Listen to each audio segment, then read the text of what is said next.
मुंबईत रेल्वेने प्रवास करत असाल तर ही बातमी तुमच्यासाठी महत्त्वाची आहे। आज मध्य हार्बर आणि पश्चिम रेल्वेवर मेगा ब्लॉक घेण्यात येतो। विविध अभियांत्रिकी कामे, रेल्वे मार्ग, सिग्नल प्रणाली आणि इतर उपकरणांची देखभाल दुरुस्ती करण्यासाठी रविवारचा हा मेगा ब्लॉक घेण्यात येतो।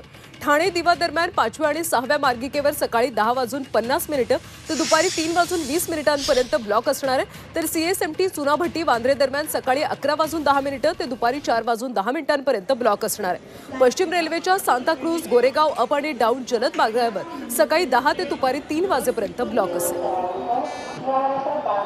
ठाणे आणि दिवा दरम्यान ब्लॉक असणार आहे। तर तिकडे CSMT चुनाभट्टी आणि वांद्रे या मार्गावर ब्लॉक असेल। सोबतच सांताक्रूज आणि गोरेगाव मार्गावर सुद्धा ब्लॉक असणार आहे। त्यामुळे रेल्वेचं वेळापत्रक पाहूनच आज प्रवास करा।